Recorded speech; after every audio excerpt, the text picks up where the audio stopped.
sunflowers. Today's video is basically going to be you're doing it wrong, how to fix how you're texturizing. Wait, what? No. Rewind what I just said.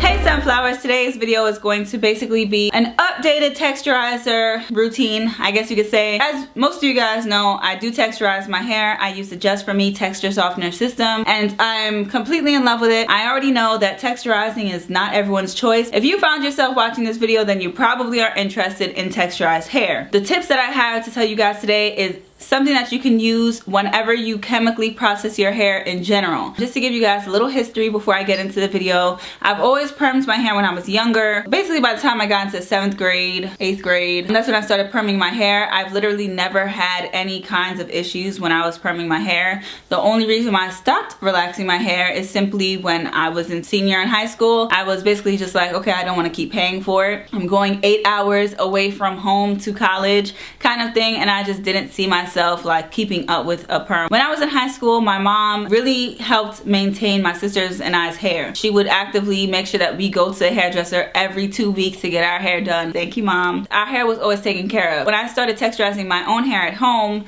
years later, I was wondering like why my hair was not maintaining that same like sheen, length. Well, not so much length actually. I can't speak on length because I always cut my hair, but just, you know, just overall health of my hair. It just wasn't the same as it was in high school, and I was always trying to figure out how to get back to that lovely point.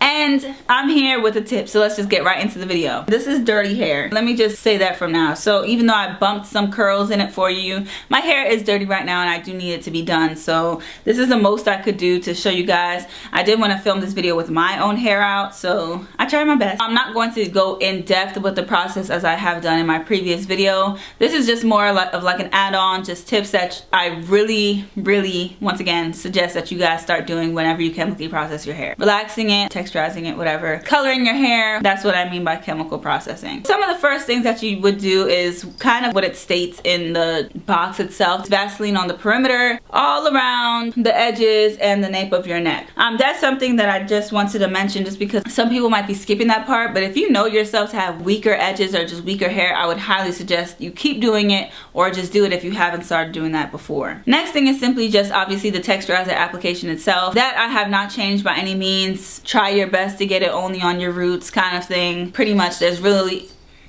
that was Kona. There's really like no set like thing I can tell you for that other than follow the directions and make sure you're not going over the suggested time limit. So after that, you process it, you rinse it completely. I think it suggests that you use a neutralizing shampoo like 3 times. I suggest 5. What I've realized when I only did it 3 times, I felt like it was still in my hair even though it wasn't coloring the suds blue. So usually what they say is the indicator of how you know that you got all of the chemicals out of your hair is because the suds will be white like usual. Maybe it's me just being over dramatic. I do it 5 times.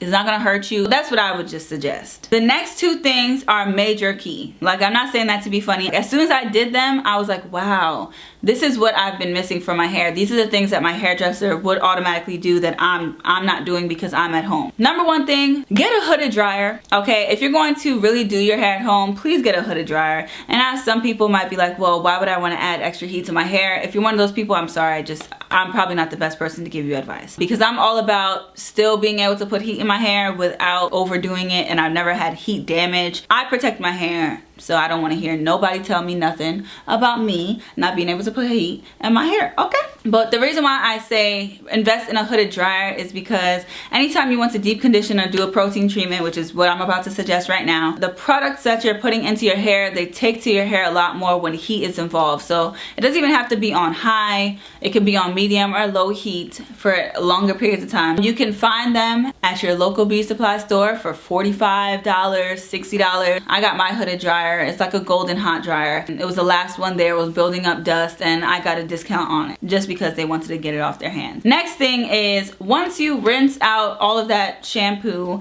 the next step would be to get a protein treatment. I have 2 cheap protein treatments here, and I still have the Marshall stickers on them. This one is the Deep Brilliance Reconstruct. It's a deep protein reconstructor. This was $10 at Marshall's for 6 fluid ounces. And then I have the Deep Brilliance Silk Keratin 17 hair fortifying treatment. This was $17 for 12 ounces. The only reason why I mentioned the price and how much is actually in the bottle itself is because sometimes that tells you which is the better product, so which one is the more expensive one and why. But these are basically 2 protein treatments that I like. So one comes out in a spray, you know, just like a little spritz spray. This one is basically, it's like a cream,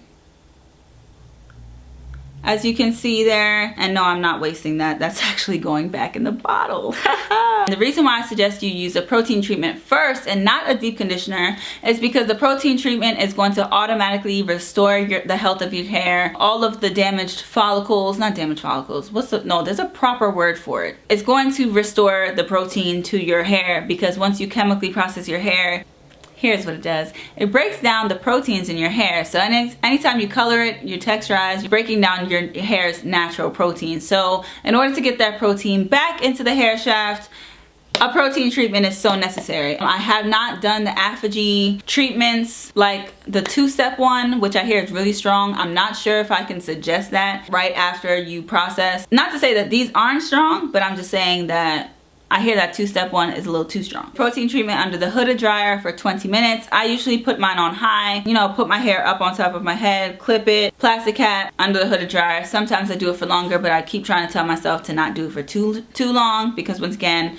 I'm gonna have to go back under the hood dryer for this next step, which is washing out the protein treatment, combing out my hair, because at this time I can comb out my hair perfectly. Actually, once I apply those protein treatments, I can comb it out. The next step would be a deep conditioner. I don't have any specific deep conditioner to show you guys. It could literally be any of your favorite deep conditioners out there. And for the deep condition, I actually don't have a set amount of time. I think when I deep condition my hair, I usually stay under the dryer for as long as I feel like it, I guess. Like I just watch some videos on my phone or whatever. You don't even necessarily have to be under a dryer to do it. If you want, you can just simply just walk around your house, you know, on the inside of your house, and just I like how I have to clarify, on the inside of your house.